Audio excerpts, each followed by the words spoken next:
what further than that does the Bible, for example, offer? Other than like these basic things that are innate in all of us? Well, we could think about this symbolically, because like I would like to approach this psychologically, essentially. So you could take the idea of Christ. And so for Carl Jung, who was, I think, the world's greatest psychologist, I believe that, Christ was a symbol of what he called the self.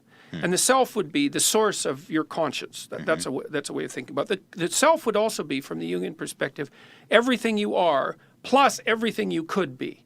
And so the reason he called it the self was because it's the totality of you. And you don't understand that because, like, what the hell do you know about you? You are the most complicated thing that ever existed anywhere. And so you have some sense of yourself, but like, what do you know? You don't know how you're conscious. You don't know how you see. You don't know how you think. You just don't know anything about yourself, except that here you are and you experience pain and all that. So God only knows what you are in the final analysis.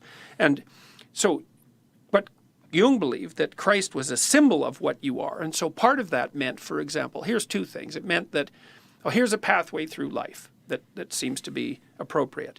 And I'll couch it in religious language, but it's fundamentally a psychological observation.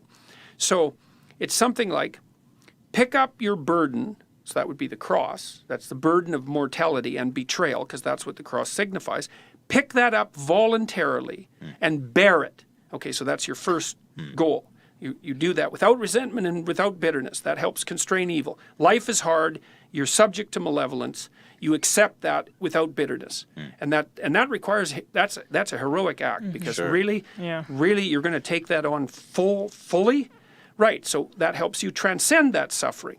Say, well, and then if you accept the suffering that life entails, and you accept the responsibility of confronting malevolence and overcoming it, there are parts of you that are going to die and transform. Right? You know what it's like to learn something. It's like you learn when you get walloped. It's like, oh, I got hit. It's like, oh, something in me has to die because it was really wrong, and that's why I made this mistake, and that's so goddamn painful, and you barely get through it.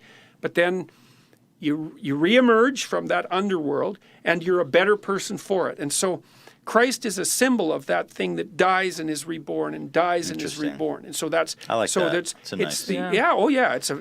Jung is an extraordinarily powerful thinker. I love thinking about it more in like, the psychological standpoint than literal, which a lot of people do that. Well, we're at the point where the psychological interpretation is necessary if these ideas are going to survive. Right. So now you might then the last thing would be, and this is also extraordinarily useful to consider from a psychological perspective. It's like, well, who should the king bow down to?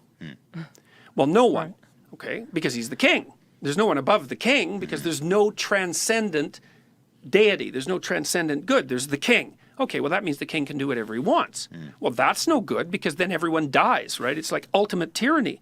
So then imagine if you did something like this. Imagine you took 100 common people, 1,000 common people, and you distilled what was the best in them into 10 noblemen. And then you took 10 noblemen and you distilled them into a king. Then you took 10 kings and you said, okay, what's king-like about them?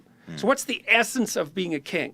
And then you made that into a symbol. You say, okay, all you kings, you bow down to this symbol that's above idea. You. Yeah, that's Christ. Yeah. That's the role that symbol plays in. Cool. Yeah, that's a Jungian oh God, it's such great. a powerful. I've never heard this stuff. Yeah, well, but this way. you see that in a lot of the symbolic language because one of the ways that Christ is put forward is as the King of Kings. He's the king, right? And that actually means something. It's such a funny statement because it's actually a description of how the idea was generated. It's like, or you could think about it this way. It's interesting to think that people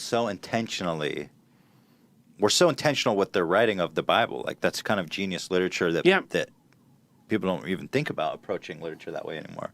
But I guess the need for it is not as much as it used to be. Well, the need is there, but we confuse the literal and we don't understand how to approach the stories. We don't understand, for example, that there's a truth in fiction that's different than the truth in science, but that's still true. Right. So, yeah. Just one more thing. Oh, yeah, go ahead. Sorry. Well, yeah. So in the Christian drama, the world is laid out, and I talk about this particularly in Rule 7, which is do what is meaningful, not what is expedient. It's like the reality that Christ confronts archetypally. So the story is very stark, right? And the reason it's an archetypal story is, well, what's the worst possible story? Well, that's easy. The worst possible story is the most innocent possible person gets tortured the worst possible way because everyone betrays him, even though he didn't do anything wrong. Right. Okay, well, so you can't push that story any farther. So you hit a limit. Sure. And so you have that limit case, and then you think, well, what do you do about that? You die and you're reborn because you can transcend that. But so there's limit cases in the Christian story all the time, because what Christ encounters is the tragic suffering associated with mortality. That's the crucifixion, right? That was a terrible form of torture. And the fact that it comes about because of betrayal and malevolence. It's like, well, that's your life. Like, that's life. It's suffering tainted with malevolence, and that's the world that you inhabit. Everyone.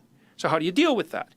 You take it on voluntarily, you try to constrain malevolence, and you allow the parts of yourself that are unworthy to die and be reborn. It's like, that's the psychological interpretation. You might say, well, is there something metaphysical over and above that? Was Christ genuinely the Son of God?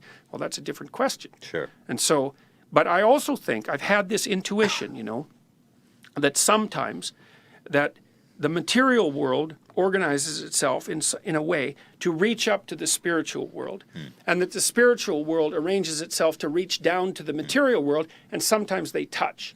And maybe they touched in the case of Socrates, and maybe they touched in the case of the Buddha, and maybe they touched in the case of Christ, because you have these individuals that are somehow head and shoulders above the rest. Right. And it isn't easy to account for that. Yeah. So you mean like a Isaac Newton or a Einstein? Yeah. Well, and we know they're touched by genius.